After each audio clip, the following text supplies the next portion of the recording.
Hello students, मैं जितेंद्र सिंह आज आपको कक्षा 8वीं हिंदी पहली इकाई का पाठ 2 जिसका नाम है वारिस कौन, जिसके लेखिका का नाम है विभा रानी, का पेज नंबर 4 पे देखिए बच्चों। ऊपर से सेकेंड पैराग्राफ, फर्स्ट पैराग्राफ में आपको मैंने पढ़ाया था पिछले लेक्चर में कि उसमें राजा जो है अपनी चारों लड़कियों को गेहूं के दाने दिए थे और ये कह के दिए थे कि जब मैं इस गेहूं के दानों को आपसे वापस मांगूंगा 5 साल बाद तो मुझे देना। तो 5 वर्ष बीत जाते हैं। उसके बाद राजा अपनी चारों लड़कियों को वापस बुलाते हैं और फिर कहते हैं कि 5 वर्ष पहले मैं जो गेहूं का दाना आपको दिया था 100 दाने, वो मुझे वापस दीजिए। तो राजा की जो सबसे बड़ी लड़की थी वह जो है गेहूं के भंडार में से जाकर के गेहूं लाती है और राजा को दे देती है। तो राजा पूछते हैं कि जो मैं गेहूं का दाना दिया था क्या ये वही दाने हैं।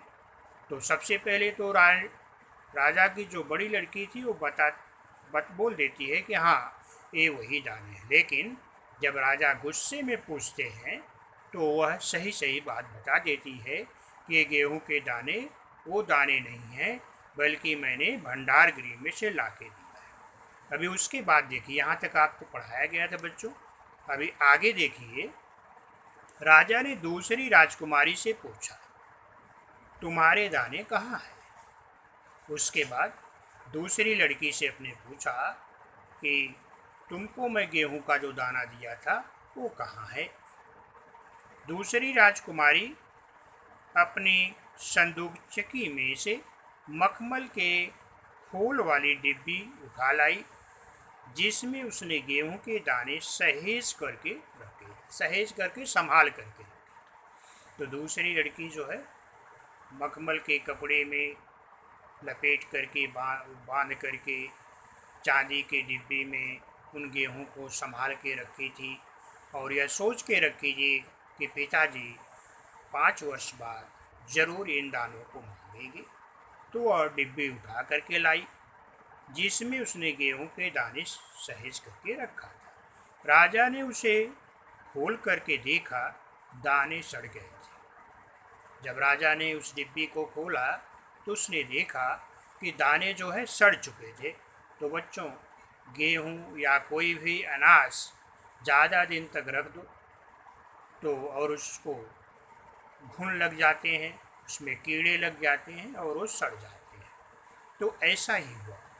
दूसरी राजकुमारी ने संभाल के तो रखा था लेकिन वो दाने सड़े हुए थे, सड़ गए थे। तीसरी राजकुमारी से पूछा तुमने क्या किया उन दानों को। अभी तीसरी लड़की से अपने पूछते हैं कि जो मैं गेहूं का दाना आपको दिया था 100 दाना, उसका तुमने क्या किया, वो दाने कहाँ हैं।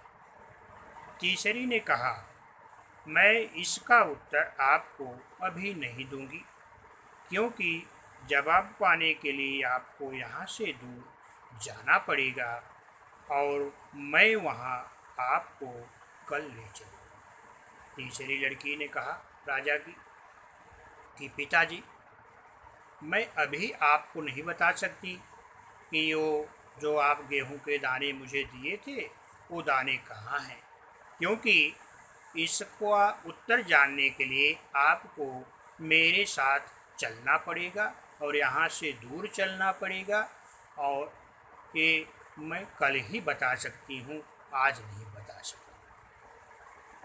राजा ने अब चौथी और सबसे छोटी राजकुमारी से पूछा।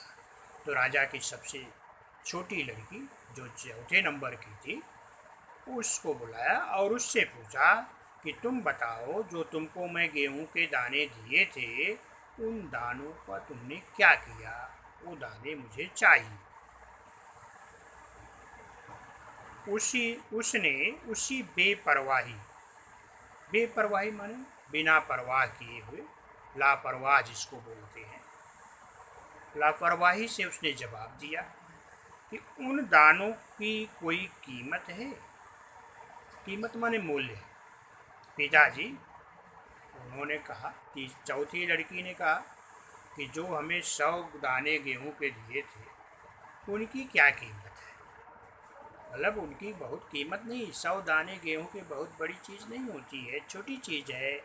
100 दाने आप दिए थे, उनकी क्या कीमत है? वैसे तो ढेरों दाने भंडार में पड़े। उन्होंने कहा कि भंडार में तो बहुत सारे दाने हैं, तो 100 दानों को आप क्या करोगे? 5 वर्ष पहले आप दिए थे, आज मांग रहे हो, उनकी क्या कीमत है? ऐसी चौथी लड़की ने कहा।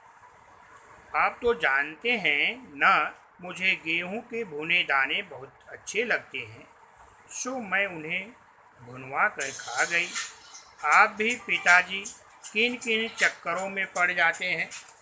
तो चौथी लड़की ने कहा कि पिताजी, आप तो जानते हो कि भुने हुए गेहूं के दाने मुझे बहुत अच्छे लगते हैं, इसलिए वो गेहूं के दानों को मैंने भुनवा करके खा लिया। और आप किन चक्करों में, किन बातों में पड़े हुए हैं कि 5 वर्ष बाद आप उन गेहूं के दानों को मांग रहे हैं? ऐसा छोटी लड़की कहती है। सभी के उत्तर से राजा को बड़ी निराशा हुई। निराशा माने कोई जहाँ आशा न हो, उम्मीद न हो।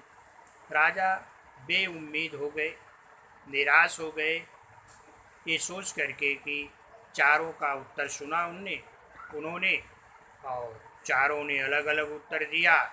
यह सुन करके राजा बहुत दुखी हुए, निराश हो गए और चारों में से अब उसे केवल तीसरी बेटी से ही थोड़ी उम्मीद माने आशा।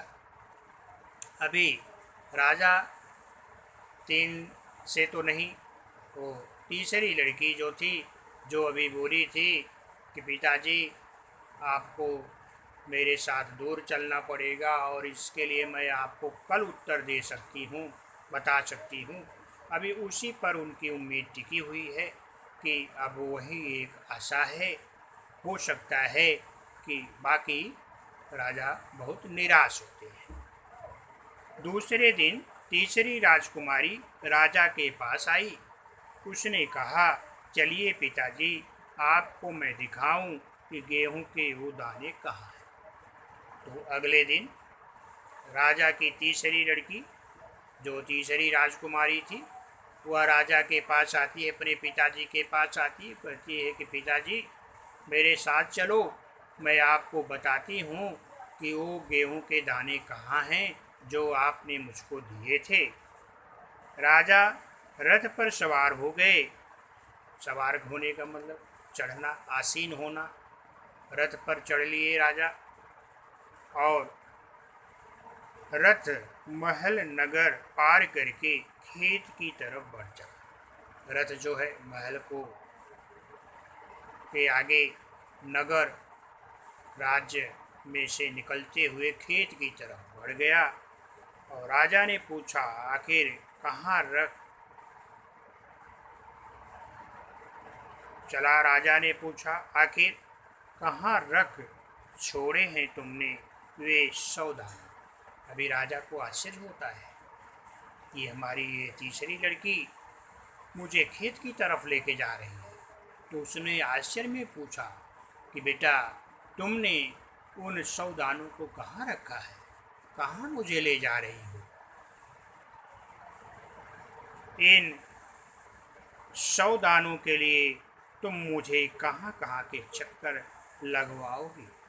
राजा ने कहा कि 100 गेहूं के दानों के लिए तुम मुझे कहाँ कहाँ ले जा रहे हो? क्योंकि राजकुमारी जैसे ही गेहूं के दाने बोती थी, उसमें से फसल आती थी और फसल में से बहुत सारे गेहूं होते थे। उन सारे गेहूं को फिर बोआ देती थी।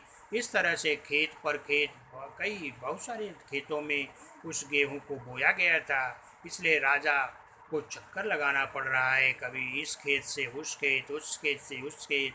तो राजा को आश्चर्य हो जाता है। कहते हैं कि राजकुमारी से, अपने बेटी से कहते हैं कि बेटी, तुम 100 गेहूं के दानों के लिए मुझे कहाँ कहाँ तक चक्कर लगवाओगी।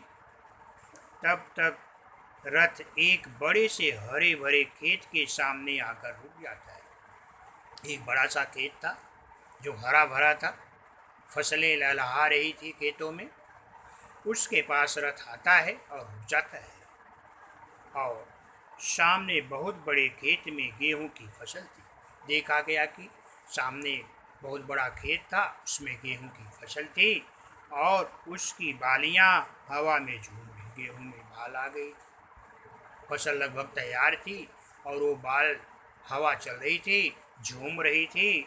और जैसे ही राजा को कोई खुशी भरा गीत सुना रही हो, ऐसे गेहूं की बालियां झूम रही थी, जैसे कि कोई आनंदमय गीत सुना रहा हो। बच्चों, आनंदमय गीत कोई नहीं सुना रहा है, लेकिन उस लहलहाती फसल से ऐसी आवाज़ आ रही थी जैसे कि कोई मधुर गीत सुना रहा हो। और राजा ने हैरानी से राजकुमारी की ओर देखा। हैरानी माने आश्चर्य में पड़ कर राजा हैरान हो जाते हैं, परेशान हो जाते हैं, और अपनी तीसरी लड़की राजकुमारी, तीसरी नंबर की लड़की की तरफ देखते हैं। और देख करके राजकुमारी ने कहा, पिताजी, ये हैं वे 100 दाने। उन्होंने कहा, पिताजी, यही 100 दाने हैं जिसको आपने मुझे दिया था। उसको मैं खेतों में बो दी थी, और वो फिर पैदा हुआ गेहूँ उसमें से। फिर उसको बोया इस तरह से कि बड़े से खेत में वो 100 गेहूँ की फसल लहलहा रही है। और ये हैं 100 दाने जो आज लाखों लाख दानों के रूप में आपके सामने है। राजकुमारी ने कहा कि जो 100 दाने आप दिए थे, उस 100 दानों का मैंने लाखों लाख, मतलब कई लाख में बदल दिया है, क्योंकि अब ये फसल जब होगी तो बहुत सारे गेहूँ होंगे, और मैंने उन 100 दानों को बो करके इतनी अधिक फसल तैयार की। उन्होंने कहा कि पिताजी, जो 100 गेहूं के दाने आप दिए थे, उसको मैं बो करके खेतों में उसके फसलों में परिवर्तित करके आज इतने बड़े खेत में गेहूं की फसलें हो चुकी हैं, और वे सारे वही गेहूं के दाने हैं जिसको कि आपने संभाल करके रखने को मुझको दिया था। राजा ने उसे गले लगा लिया और कहा, अब मैं निश्चिंत हूँ। निश्चिंत माने बिना चिंता के, कोई चिंता नहीं है मुझे, मैं चिंताहीन हो गया, कोई चिंता नहीं है। राजा निश्चिंत हो जाता है, कहता है, अब मैं निश्चिंत हो गया, अब मुझे कोई चिंता करने की बात नहीं है बेटी। और अपनी उस लड़की को गले लगा लिया। राजा ने सोचा कि अब यही मेरी लड़की है जो बहुत ही बुद्धिमान है, और हमारे राजपाट को, राजगद्दी को यही मेरी लड़की संभाल सकती है। अब ये सोच करके राजा को बहुत खुशी होती है, अपार खुशी होती है, और तुम ही मेरे राज्य की सच्ची उत्तराधिकारी हो। उत्तराधिकारी होने वाले, वारिस। अब उसने कहा, राजा ने कहा कि बेटा, आज मैं बहुत खुश हूँ, क्योंकि जिसकी मुझे तलाश थी वो आज मुझे मिल गया। क्योंकि राजा को सही उत्तराधिकारी की तलाश थी कि मेरी 4 लड़कियों में से कौन ऐसी लड़की है जो मेरे राजपाट को, मेरी राजगद्दी को अच्छी तरह से चला सकती है, मेरे राज्य कार्य को देख सकती है, मेरे बाद वह शासन का कार्य कर सकती है। यह जान करके राजा को बहुत खुशी हुई कि मेरी 4 पुत्रियों में से एक पुत्री जो तीसरे नंबर की है, वो बहुत ही बुद्धिमान है, और अच्छी तरह से उस शासन का कार्य बड़ी ही जिम्मेदारी के साथ निभा पाएगी। और यह कह करके वह अपनी तीसरी लड़की राजकुमारी को गले लगा लिया, और खुश होकर के निश्चिंत भाव में होकर के आनंदित हो उठे और बोले कि बेटी, अब मुझे कोई चिंता नहीं है कि मैं इस चिंता में था कि मेरे बाद मेरी राजगद्दी का कार्यभार कौन करेगा। अब मुझे कोई चिंता नहीं है। तो बच्चों, सूझबूझ से किया गया काम, उसकी सफलता बहुत ही अच्छी प्राप्त होती है। जैसा कि राजा की तीसरी लड़की ने बड़े ही समझदारी और सूझबूझ से अपना कार्य किया और यह सिद्ध कर दिया कि सूझबूझ से, समझदारी से किया गया और समय से किया गया कार्य का फल, नतीजा जो है अच्छा ही होता है और हमेशा अच्छा ही रहेगा। तो बच्चों, इस पाठ से हमें क्या सीख मिलती है कि हम सबको भी सही ढंग से सूझबूझ के साथ, समय के साथ कार्य करना चाहिए, जिससे हमें भी जीवन में सफलता मिले। इस पाठ से यही सीख मिलती है। पाठ जो है यहीं पर समाप्त होता है।